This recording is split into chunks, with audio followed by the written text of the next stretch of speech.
Está começando mais um Inside Mobcast, podcast do mercado imobiliário, com Edgar Ueda, fundador da Nexmob, empresa de inteligência imobiliária, palestrante e autor best-seller dos livros Kintsugi, O Poder de Dar a Volta por Cima e Desvendando a Caixa Preta do Sucesso. Fala galera, estamos aqui em mais um podcast Inside Mobcast e agora com um convidado super especial, meu grande amigo, parceiro, Sérgio Langer, que vem aqui, é um dos maiores especialistas do setor imobiliário. Sérgio, primeiramente, obrigado aí por ter disponibilizado aí seu tempo. E vamos falar de muitas coisas, alto luxo, Minha Casa Minha Vida, tecnologia, a transformação do corretor e outras coisas mais. Bem-vindo, Sérgio, a esse nosso podcast. Obrigado, Edgar. É um prazer estar com você, falar com a sua audiência e estar aqui mais de uma hora para a gente conversar aí e debater sobre mercado imobiliário, que é uma paixão aí que eu tenho há muitos anos. Bom, eu queria que você começasse a falar aí dessa transformação do mercado imobiliário. A gente vem vindo de uma retomada. O que você está esperando aí agora? Qual que é a sua grande expectativa do mercado para os próximos anos? O mercado imobiliário, ele vive um ótimo momento, né? A gente atravessou algumas crises e a gente está numa grande retomada, né? Um grande indício dessa retomada é a constante queda na taxa de juros, né? Isso, para o nosso mercado imobiliário, que depende muito do financiamento, isso é um divisor de águas, né? Quando o mercado estava com uma Selic de 13%, 14%, era uma coisa. Agora, com a Selic a 4,5% e com uma previsão ainda de cair mais, é outra. Então, o mercado inteiro está se movimentando. A gente vê, eu viajo o Brasil inteiro aí, de norte a sul, a gente vê a retomada do mercado, que começa lá na compra da área, do terreno, passa por toda a parte de incorporação, venda. Então, a gente vê realmente aí nesse 2020, vai ser um ano aí extremamente favorável para o mercado.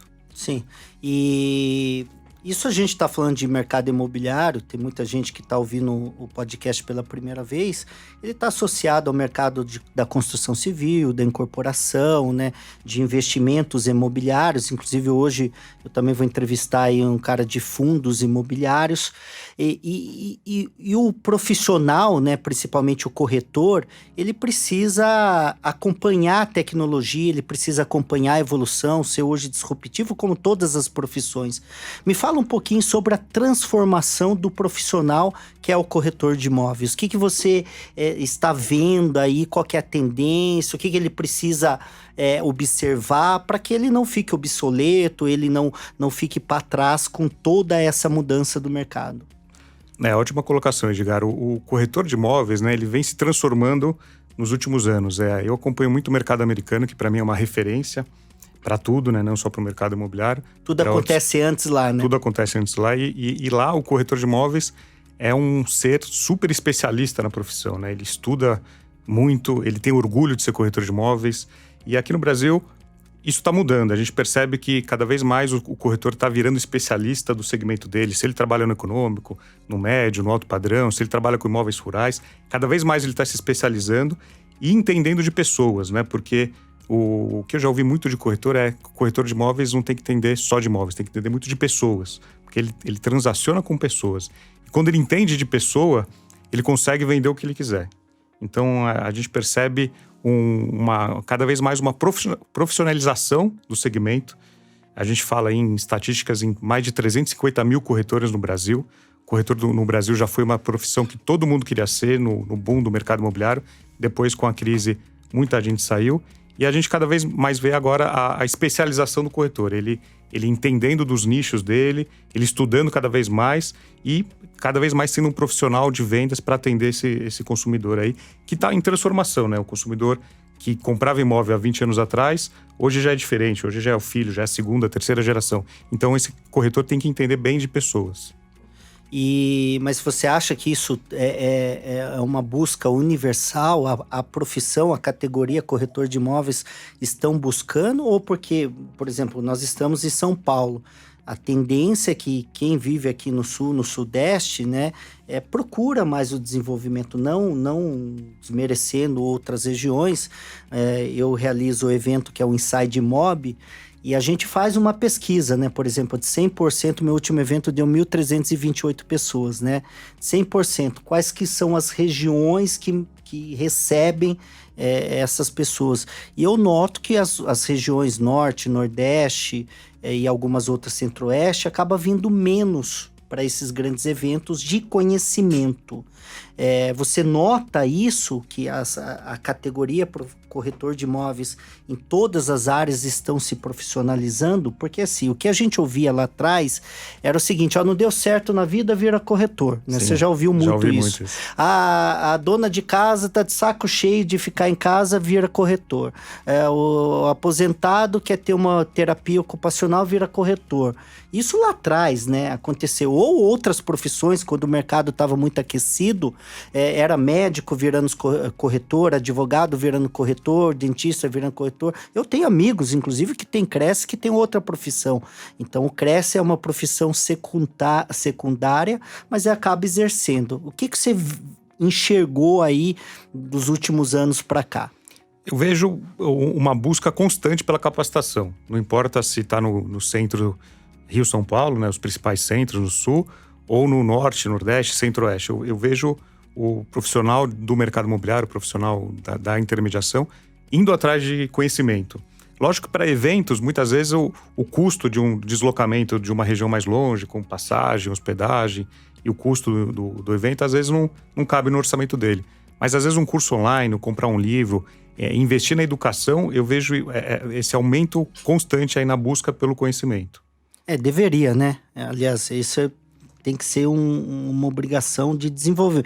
Inclusive no meu livro, que ele era um livreto para corretor de imóveis, que é o Kintsugi, o poder de dar a volta por cima. Eu fiz 3 anos ele numa edição reduzida para corretores, e aí foi tanto sucesso que depois virou esse livro de 208 páginas, que ficou 12 semanas na lista dos mais vendidos.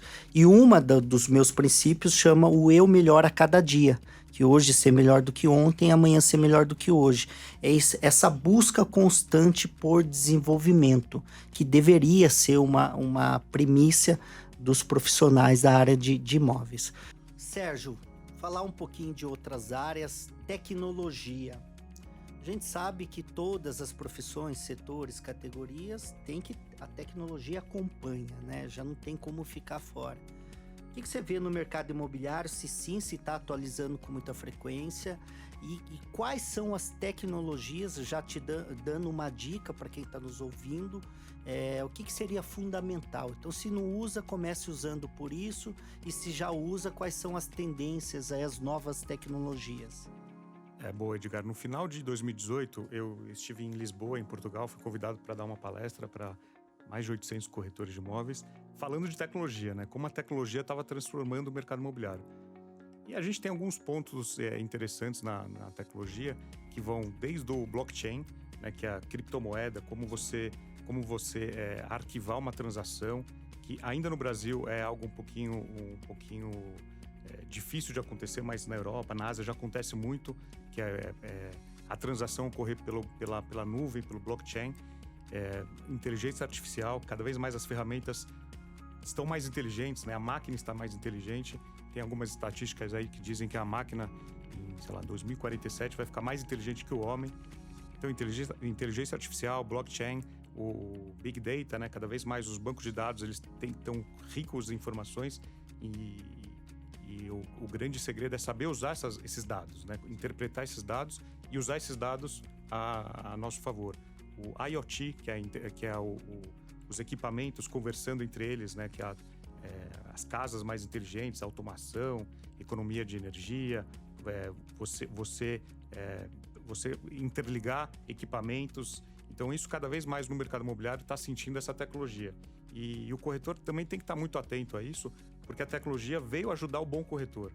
Muita gente fala que o corretor vai terminar, a profissão vai acabar, mas o bom corretor de imóveis, né, a pessoa que entende de vendas, a pessoa que entende de gente, ela só vai usar a tecnologia a favor dela. Ela vai conseguir trabalhar mais assertivamente, atender mais clientes e usar a tecnologia a favor dela.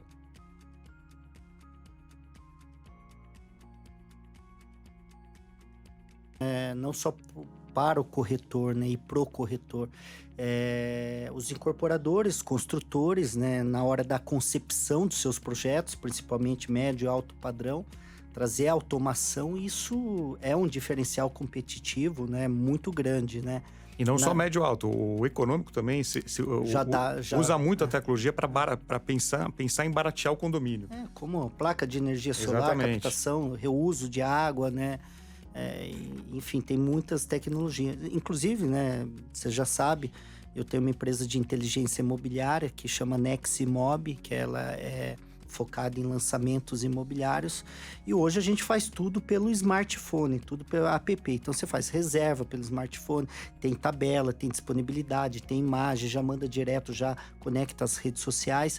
Então isso é um facilitador. Antes o corretor de imóveis ele tinha que ligar para um gerente, o coordenador, verificar se tem disponibilidade ou não. Você também oferece esse tipo de serviço, né, prestação de serviço, para facilitar. Hoje está muito comodidade e praticidade. Ele se torna um facilitador, tanto para o corretor como para o cliente. Né? Aí você tinha às vezes unidade que você vendia 2 vezes e não sabia. Vendia 2 né? vezes, Você não tinha... fora o tempo, né? Você tinha que ir, voltar. Hoje você faz isso. Então a tecnologia é a favor. Você falou muito de Big Data e eu utilizo o BI, que é o Business Inteligência, há muitos anos, né? Que eu venho do outro setor, eu venho do varejo. E hoje, como que ele pode fazer? Porque às vezes a gente fala muito, mas ainda está muito distante para ele. Então, como que seria o primeiro passo? Onde que ele busca mais conhecimento? Ou se, por exemplo, o BI ele pode fazer com uma planilha de Excel. Ele pode ter um Excel, alimenta as informações, gera relatório, que gera os indicadores, os KPIs dele. Então, como que ele pode hoje, a gente já dá uma dica de ouro para ele, unir a tecnologia, né? Por exemplo, tem muita gente que ainda não usa... por exemplo, o WhatsApp para vender ou comunicar, ou não usa tantas redes sociais, ele acha que é só colocar um post lá. Então, como que a gente usa aí o marketing digital e a tecnologia a favor para facilitar a comunicação e as vendas?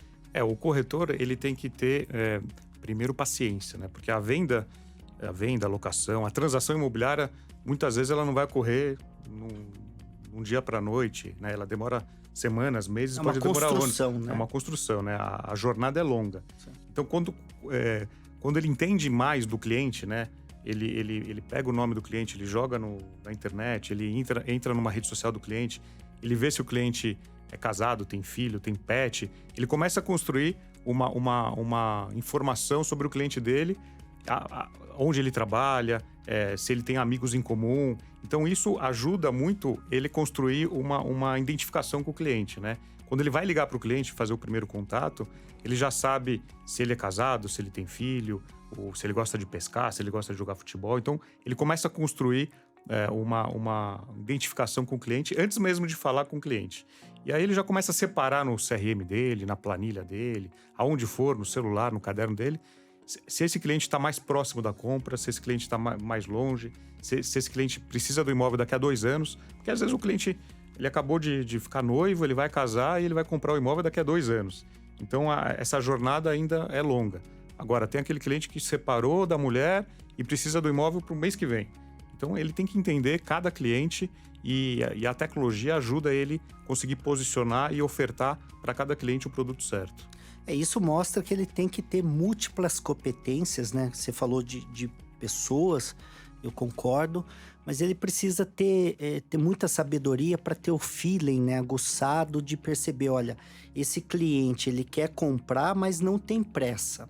Esse outro cliente ele quer comprar, mas ele tem pressa.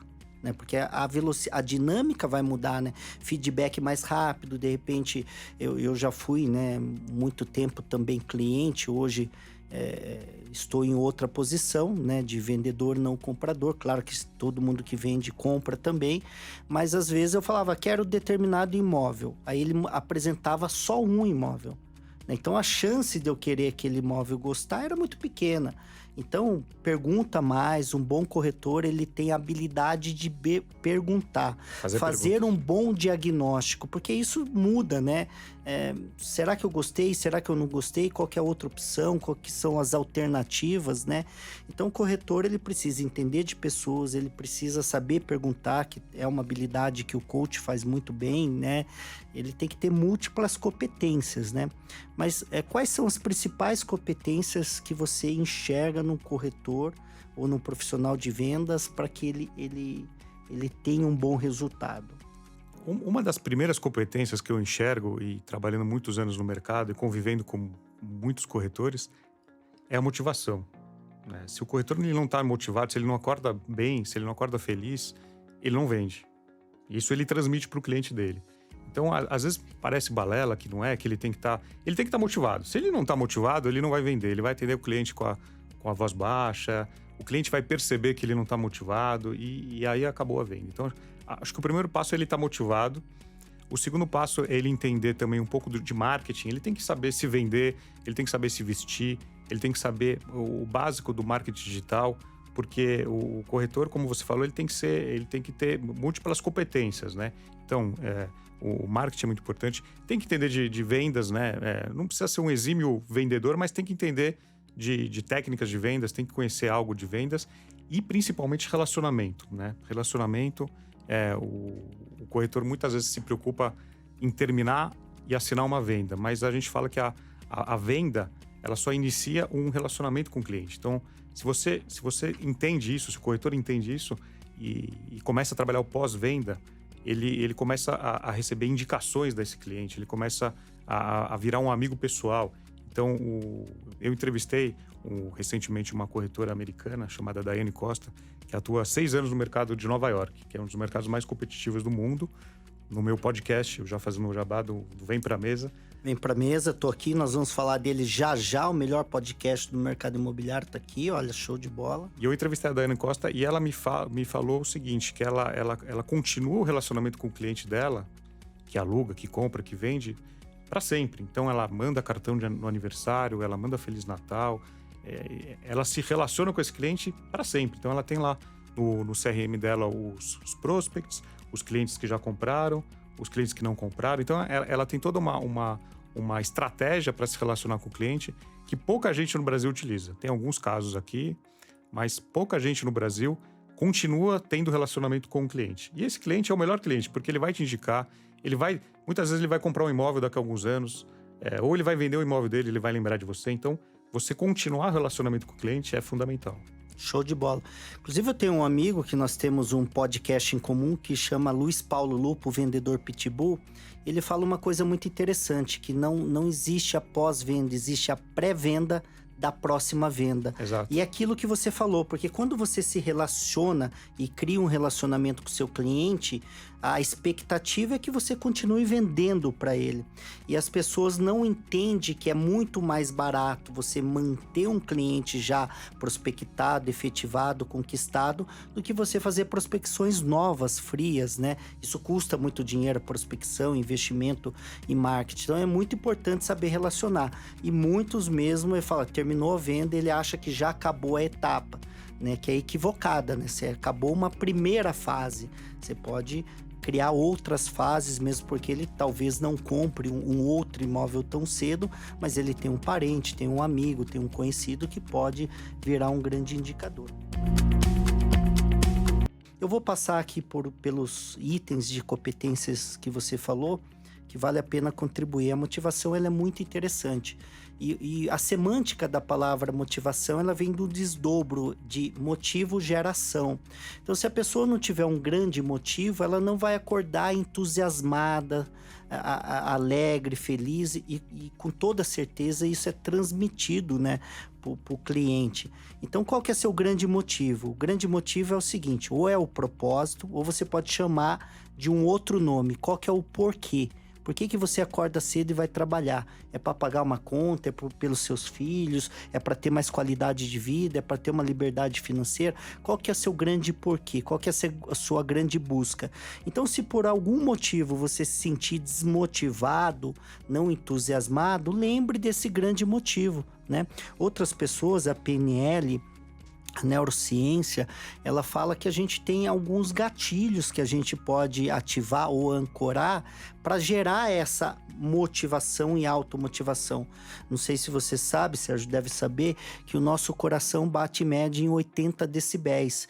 Então, tudo que você muda o nosso estado, ele muda, né, as reações físicas, né? Por exemplo, uma música com batida acelerada, ou assistir um vídeo que tem aquela pegada inspiracional, motivacional. Então, tudo isso são métodos e maneiras que você pode acordar, né? Eu fiz agora recentemente um curso de inteligência emocional que chama Processo Hoffman, que você fica 7 dias e lá ensina muito a meditar, a respirar, coisa que eu não tinha, né? Eu sempre fui muito hard, muito workaholic e, você tem que parar um pouquinho, respirar, fazer sua meditação. Então foi uma outra maneira, um outro método que eu aprendi para se automotivar, e faço isso pela manhã.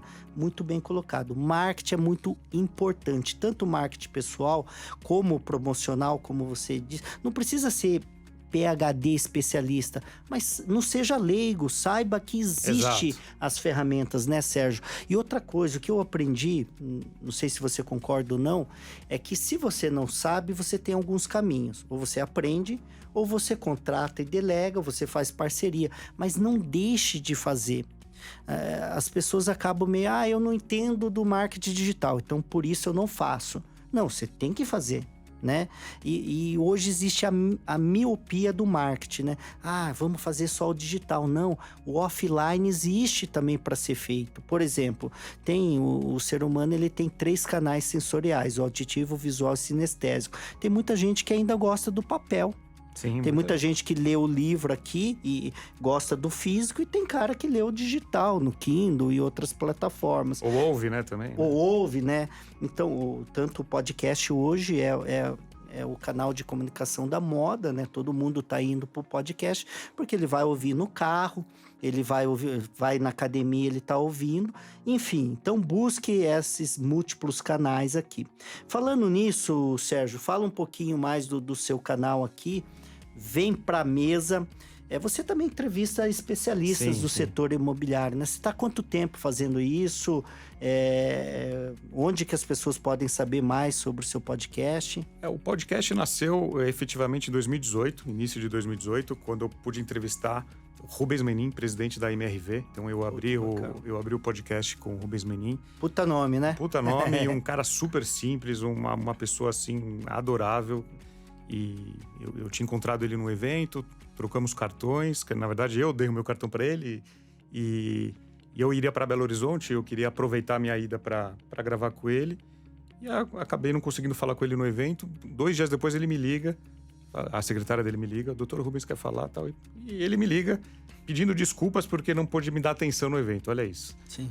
Presidente de uma das maiores costuras da América Latina, me ligando, nem me conhecia, e pedindo desculpas porque não me deu atenção no evento. Bom, conversamos rapidamente, marcamos, sentei com ele lá, acho que foi uma entrevista muito legal, e aí foi o pulo do gato. Eu comecei a fazer aí várias entrevistas, ou com presidentes de empresas, com incorporadoras, ou algum corretor que eu via que se destacava no mercado, eu puxava ele, conhecia no Instagram, conhecia num evento. Então eu comecei a entrevistar pessoas para trazer mais o lado humano, né? Sim. A figura humana. E começou a crescer, ter uma audiência espetacular.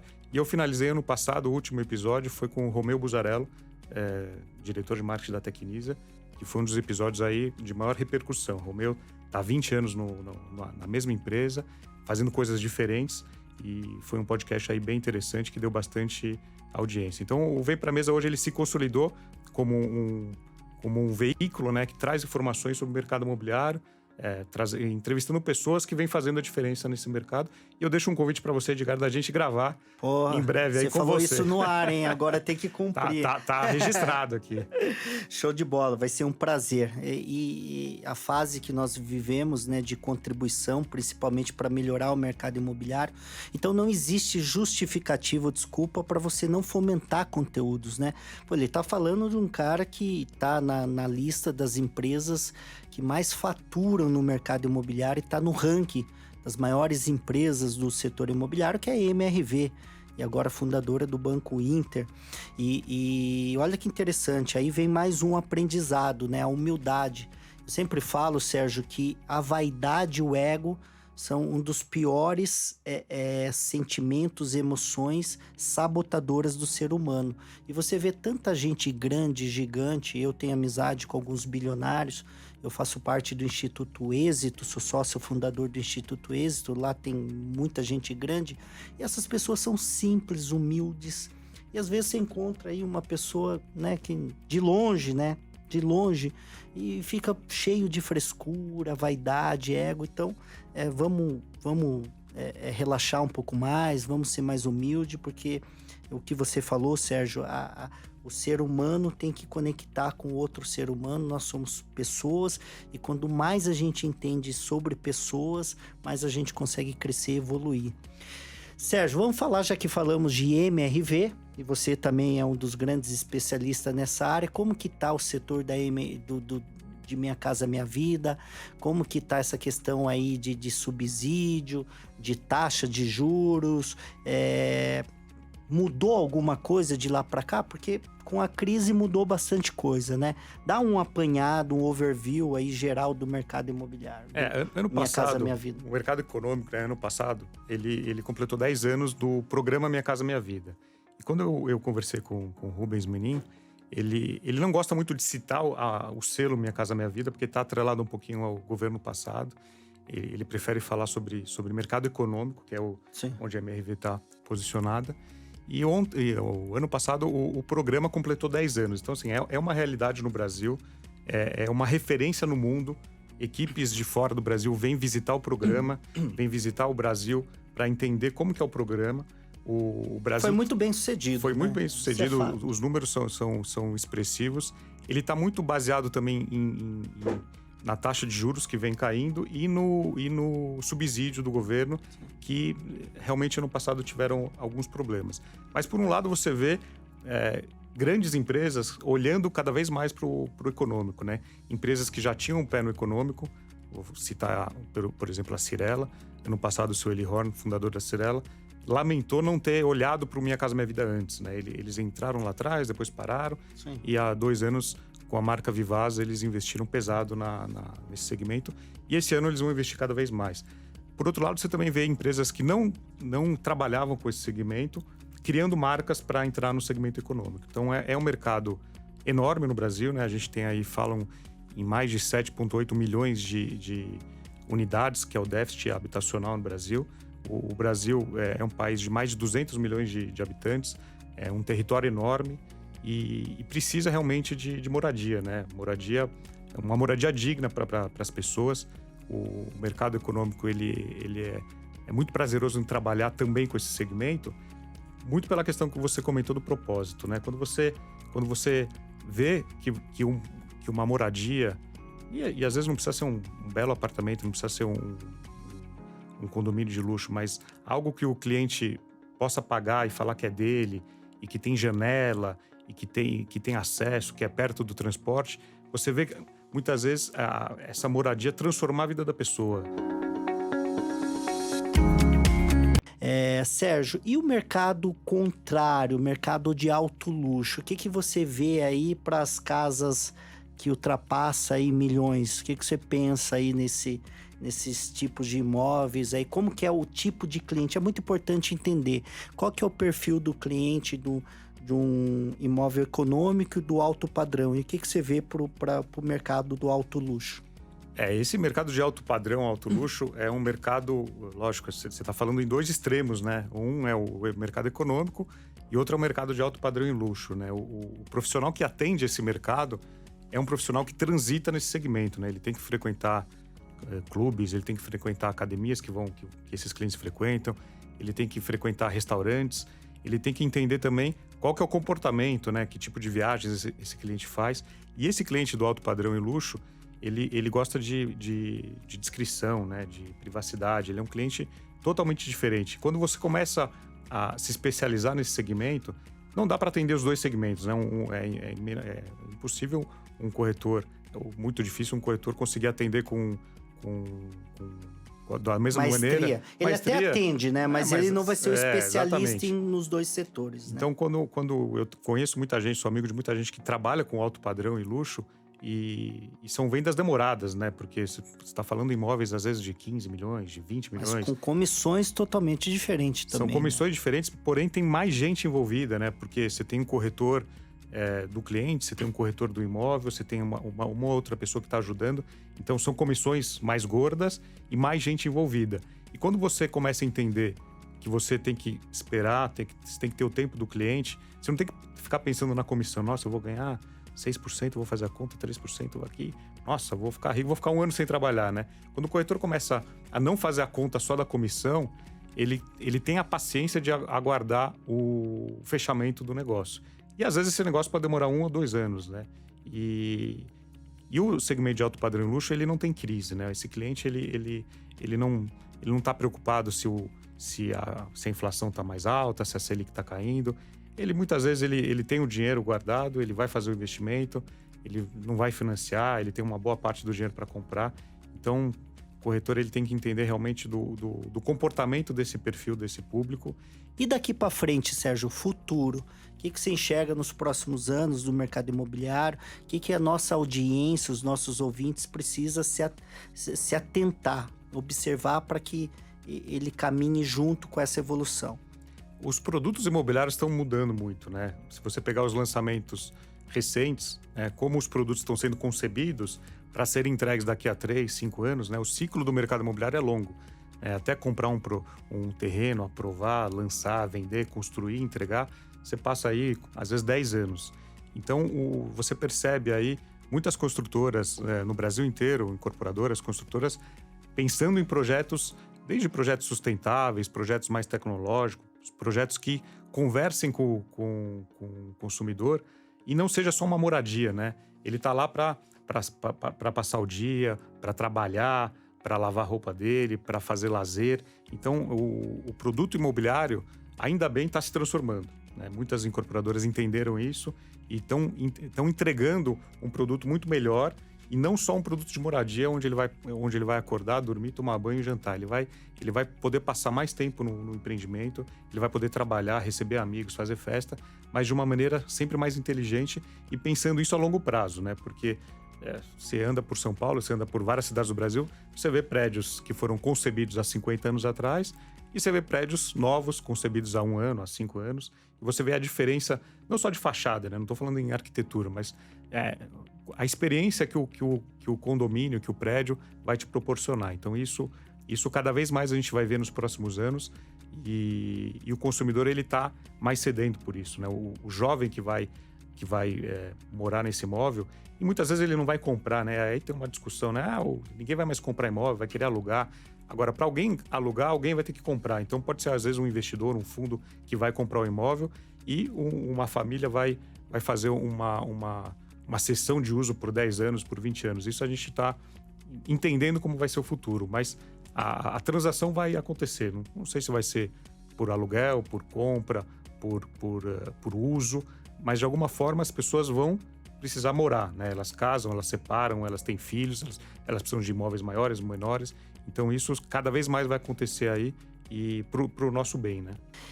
E aí, Sérgio, nós estamos aí caminhando aí, claro que ainda tem um tempinho, mas vamos falar de outros mercados. O que você vê, por exemplo, você pode contribuir, o mercado da hotelaria, que também é do setor imobiliário, o mercado industrial, esse apanhado geral, o que você está enxergando também desse movimento em outras categorias aí?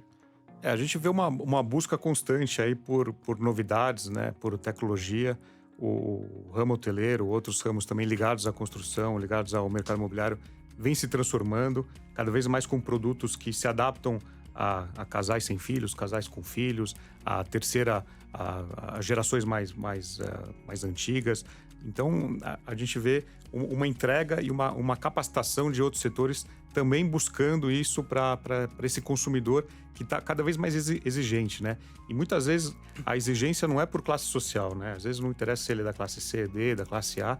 Ele é um consumidor exigente, ele tem que ser o serviço tem que ser bem entregue, né? Então, a gente vê isso em vários outros segmentos também que abordam aí o mercado imobiliário. E a parte de investimento, Sérgio, hoje, bom, não sei se você ouviu dos seus avós, eu ouvi dos meus, né? Quem investe em terra nunca erra, né? O brasileiro, ele tem ainda aquela necessidade do lastro, né? E o mercado imobiliário, ele faz muito bem isso, né? Não é só o papel, né? Você vai lá, você vê a parte física da terra, do tijolo, do bloco. Qual que é a tendência hoje no setor imobiliário? Os grandes players têm um pezinho no setor imobiliário, ou ele compra e vende, ou ele compra e deixa lá, ou ele compra e aluga para gerar renda passiva, renda residual. O que você enxerga aí dos investimentos imobiliários e tem algo aí para contribuir? Acho que é as duas maneiras, né? Muita gente investindo em ter algo seu, né? A posse, ter algo fomentando para ter lucros, né, futuros, então comprar e vender, ou pensando a longo prazo, né? Então a médio e longo prazo, e aí pensar no aluguel. Então a gente vê aí de duas maneiras, pessoas investindo aí, empresas investindo das duas formas, né? Ou pensando em revender depois de alguns anos, ou mesmo uma renda futura aí e pensando aí num aluguel que sempre vai pingar um dinheirinho, né? Então pensando, vai ser minha aposentadoria, eu vou comprar alguns imóveis, deixar para alocação e eu vou ter aí um patrimônio aí para meus filhos, né? E é isso, Sérgio. Queria agradecer aí, obrigado mais uma vez pela sua participação. Então, para encontrar o Sérgio no podcast Vem Pra Mesa ou nas redes sociais, Sérgio Langer, você vai encontrar aí, tenho total certeza. Você tem site, Sérgio? Qual que é o seu site? sergiolanger.com.br, meu site. O Vem Pra Mesa, ele tá nos principais aplicativos e plataformas, Spotify, Google, Apple, então é só bater lá. Só bater lá, Vem Pra Mesa que vai aparecer lá. Inclusive eu vou estar em um dos episódios. Vai estar nos próximos episódios. Com toda certeza. E galera, é isso. Mais um episódio Inside Mobcast com o Edgar Ueda e convidados para falar sobre o mercado imobiliário. E eu conto com vocês deixando seus comentários e compartilhando aí. Sérgio, obrigado e nos vemos em breve. Obrigado.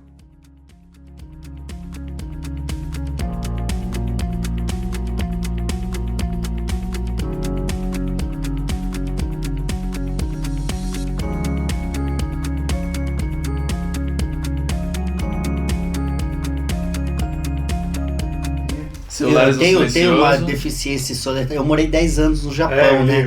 Então, você, por exemplo, tem palavras que assim, a gente troca o R, né? O H a gente soletra R lá, né, no Japão. Então tem Langer, né? Langer. Okay. E eu te chamei de Edgar ou Ueda? Pode ser qualquer coisa. Aí aqui eu tenho gente que me chama de Ueda e Edgar. Fica à vontade que vier no seu coração.